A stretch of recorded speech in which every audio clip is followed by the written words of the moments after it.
बिस्मिल्लाहिर्रहमानिर्रहीम। बेटा, आज हम पढ़ रहे हैं अक्यूट इन्फ्लेमेशन। अब सवाल यह है कि अक्यूट इन्फ्लेमेशन में होता क्या है। याद रखें कि ये जिस्म का फर्स्ट लाइन प्रोटेक्टिव रिस्पांस है जब भी कोई इन्फेक्शन या टिश्यू इंजरी हो। अब तीन मेजर कंपोनेंट्स होते हैं अक्यूट इन्फ्लेमेशन के, और इन तीन पॉइंट्स को आपने हमेशा याद रखना है। Number 1, dilation of small vessels, यानी सबसे पहले जो छोटी ब्लड वेसल्स हैं वो डायलेट हो जाती हैं। क्यों? ताकि ज्यादा खून उस जगह पहुंच सके। ये डायलेटेशन आता है ज्यादातर पोस्ट कैपिलरी वेन्यूल्स में, क्योंकि इन्हीं की दीवारें थिन इनफ होती हैं कि रिस्पॉन्स दे सकें। Number 2, increased permeability of microvasculature. अब जब वेसल्स डायलेट हो गए तो दूसरा काम होता है परमिएबिलिटी इंक्रीज होना। मतलब ये कि प्लाज्मा प्रोटीन्स और फ्लूइड बाहर निकल सकते हैं। ये बहुत इंपॉर्टेंट है क्योंकि ये प्रोटीन्स बाहर जाके इन्फेक्शन साइट को सपोर्ट करते हैं। नंबर 3, एमिग्रेशन ऑफ ल्यूकोसाइट्स, यानी leukocytes specially neutrophils blood vessels से बाहर निकल आते हैं और साइट ऑफ इन्फेक्शन या नेक्रोसिस में दाखिल होकर अपना काम शुरू करते हैं। काम क्या? नॉक्शियस एजेंट्स को डिस्ट्रॉय करना और डैमेज टिश्यू को क्लीन करना। बेटा, ये तीन स्टेप्स जब मिलके काम करते हैं तो हमें वो क्लासिक पिक्चर मिलती है जो इन्फ्लेमेशन में नजर आती है।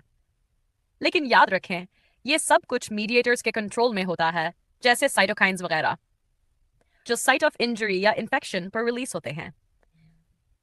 सो इन शॉर्ट, वेसोडाइलेशन ज्यादा खून, इंक्रीज्ड परमिएबिलिटी प्लाज्मा प्रोटीन्स बाहर, ल्यूकोसाइट इमिग्रेशन क्लीनिंग और डिफेंस, यही है अक्यूट इन्फ्लेमेशन का गोल्डन ट्रायंगल।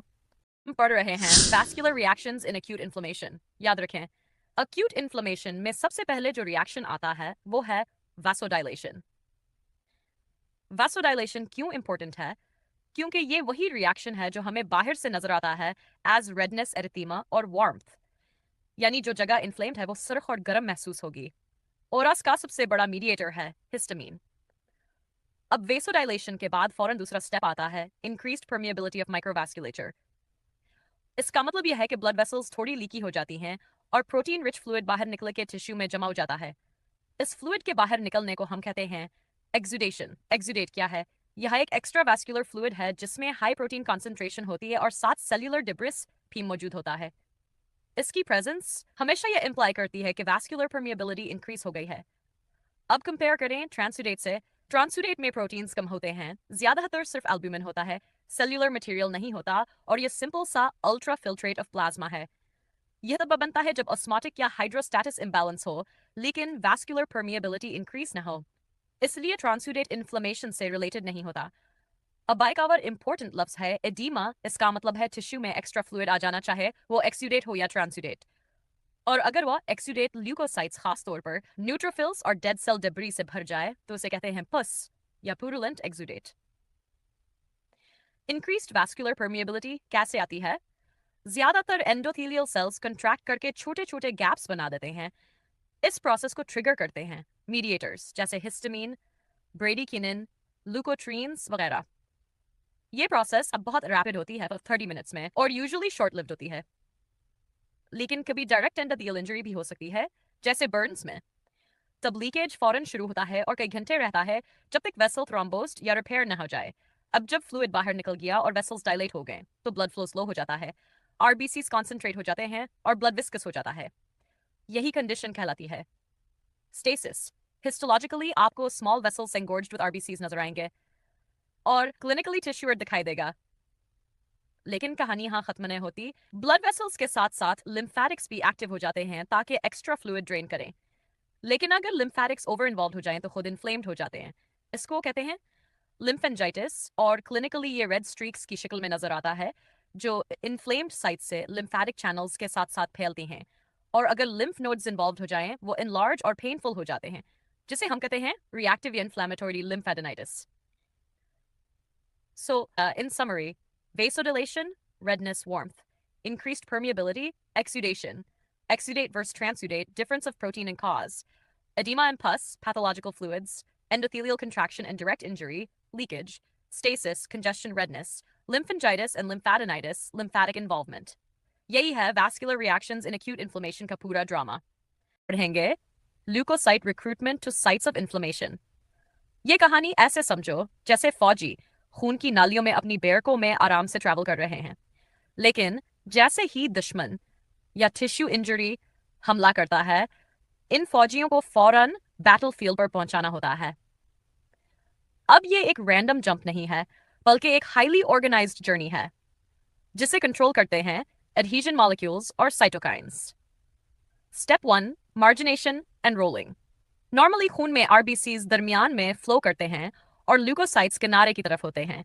लेकिन जब इन्फ्लेमेशन में फ्लो स्लो हो जाता है, स्टेसिस, तो ल्यूकोसाइट्स और भी ज्यादा पेरिफेरल होकर एंडोथेलियम के करीब आ जाते हैं।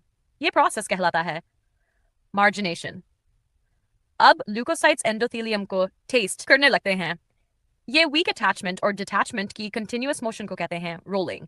इसको मीडिएट करते हैं सिलेक्टिंग्स। याद रखो, पी सिलेक्टिन, ई सिलेक्टिन और एल सिलेक्टिन। नॉर्मली ये सिलेक्टिन सरफेस पर नहीं होते, लेकिन साइटोकाइंस IL-1, TNF या mediators histamine, thrombin endothelial cells को स्टिमुलेट करके उन्हें एक्सप्रेस करवाते हैं। रिजल्ट ये कि ल्यूकोसाइट्स एंडोथेलियम पर बाइंड करते हैं, डिटैच करते हैं, फिर बाइंड करते हैं, बिल्कुल किंकर जैसे स्ट्रीम में रोलिंग करते हैं। फर्म एडहीजन वीक रोलिंग काफी नहीं है। अब ल्यूकोसाइट्स को स्ट्रांगली स्टिक होना है। यहाँ काम आते हैं इंटीग्रिन्स। नॉर्मली ल्यूकोसाइट्स पर इंटीग्रिन्स लो अफिनिटी फॉर्म में होते हैं, लेकिन जैसे ही ल्यूकोसाइट कीमोकिन्स एनकाउंटर करता है, इंटीग्रिन हाई अफिनिटी में कन्वर्ट हो जाते हैं। अस्यूका TNF और IL-1 एंडोथेलियल सेल्स को एक्टिवेट करते हैं ताकि वो इंटीग्रिन लिगेंड्स एक्सप्रेस करें। अब ल्यूकोसाइट फर्मली स्टिक हो जाता है, यानी रोलिंग खत्म और सेल स्ट्रांगली एंकर हो जाता है। यहाँ इंटीग्रिन सिग्नलिंग ल्यूकोसाइट के अंदर साइटोस्केलेटन को रीअरेंज करती है ताकि वो टाइटली अडहेयर कर सके।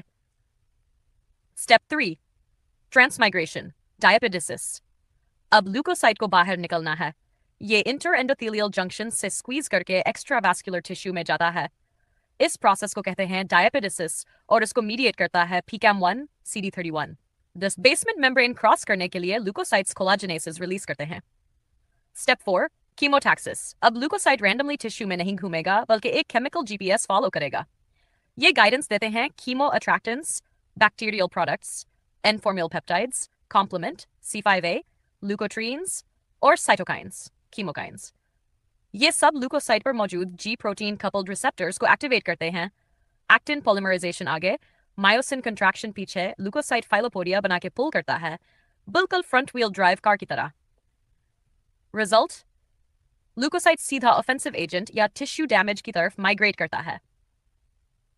कौन पहले पहुंचता है? अक्यूट इन्फ्लेमेशन में सबसे पहले न्यूट्रोफिल्स डोमिनेट करते हैं 6-24 आवर्स। फिर डिसाइड 48 आवर्स में मोनोसाइट्स आकर मैक्रोफेजेस बनते हैं और ज्यादा देर सर्वाइव करते हैं। एक्सेप्शंस याद रखो, सूडोमोनास इन्फेक्शन, न्यूट्रोफिल्स कई दिन डोमिनेट करते हैं। Viral infections, lymphocytes early dominate करते हैं। Hypersensitivity reactions, lymphocytes macrophages lead करते हैं। Parasitic and allergic reactions, eosinophils major players होते हैं। क्लिनिकल इंपॉर्टेंस, ये पूरा प्रोसेस इतना क्रूशल है कि अगर एडहीजन मॉलिक्यूल्स डिफेक्टिव हों, मसलन इंटीग्रिन्स या सेलेक्टिन लिगेंड्स में म्यूटेशन, पेशेंट को ल्यूकोसाइट एडहीजन डिफिशिएंसी LAD हो जाता है, रिकरेंट बैक्टीरियल इन्फेक्शंस। इसी मैकेनिज्म पर थेरेपीज बनी हैं। Anti TNF drugs, RA chronic inflammation में, anti integrin antibodies, IBD multiple sclerosis में। तो समरी ये है, margination, rolling, firm adhesion, diapedesis, chemotaxis, final attack. ये वो गोल्डन सीक्वेंस है जो हर एग्जाम में और क्लिनिकल प्रैक्टिस में काम आएगा। बेटा, अब ल्यूकोसाइट्स बैटलफील्ड में आ तो गए, लेकिन दुश्मन माइक्रोब्स या नेक्रोटिक टिश्यू को खत्म कैसे करेंगे? यहां आता है असल काम, phagocytosis and clearance. Phagocytosis, the eating process. Phagocytosis simple लफ्जों में है सेल का किसी पार्टिकल को निगल जाना। ये काम करते हैं न्यूट्रोफिल्स और मैक्रोफेज। न्यूट्रोफिल्स फास्ट रिस्पॉन्डर्स, लेकिन शॉर्ट लिव्ड, जल्दी आते हैं, जल्दी मरते हैं। मैक्रोफेजेस स्लो रिस्पॉन्डर्स, लेकिन लॉन्ग लिव्ड, दिनों या महीनों तक रह सकते हैं। अब ये सेल्स माइक्रोब्स को पहचानते कैसे हैं? उनके पास रिसेप्टर्स हैं, जैसे मैनोस रिसेप्टर और स्कैवेंजर रिसेप्टर्स। लेकिन सबसे एफिशिएंट रिकग्निशन तब होता है जब माइक्रोब पहले से ऑप्सोनाइज्ड हो, यानी इस पर स्पेशल कोड चढ़ा दिया गया हो। ऑप्सोनेंस कौन है? Antibodies, C3b complement product, plasma lectins. जब ऑप्सोनिन कोटेड माइक्रोब रिसेप्टर से बाइंड होता है, ल्यूकोसाइट इसे स्वालो करके एक वेसिकल में डाल देता है, जिसे कहते हैं फैगोसोम। फिर ये फ्यूज करता है, लाइसोसोम से बनता है, फैगोलाइसोसोम और इधर शुरू होता है डिस्ट्रक्शन का अमल। Killing machinery inside reactive oxygen species, ये न्यूट्रोफिल्स के फैगोलाइसोसोम में बनते हैं। Enzyme NADPH oxidase, phagocyte oxidase, oxygen को रिड्यूस करता है सुपर ऑक्साइड एनायन OT में। फिर H2O2 बनता है, लेकिन H2O3 खुद वीक है। अब आता है न्यूट्रोफिल्स का स्पेशल एंजाइम माइलोपेरोक्सीडेज MPO, जो H2O2 को हाइपोक्लोराइड CLMS में बदल देता है। ये ब्लीच लाइक सब्सटेंस माइक्रोब्स को ऑक्सीडाइज करके तबाह कर देता है। ये है न्यूट्रोफिल्स का सबसे powerful bactericidal system, H2O2 MPO halide system. इसके साथ साथ हाइड्रोक्सिल रेडिकल OH भी बनता है, जो लिपिड्स, प्रोटीन्स, DNA सब कुछ डैमेज कर देता है। इस पूरे प्रोसेस को कहते हैं रेस्पिरेटरी बर्स्ट। अगर NADPH ऑक्सीडेज में जेनेटिक डिफेक्ट हो, ROS नहीं बनते, बंदे को होता है chronic granulomatous disease, frequent bacterial infections.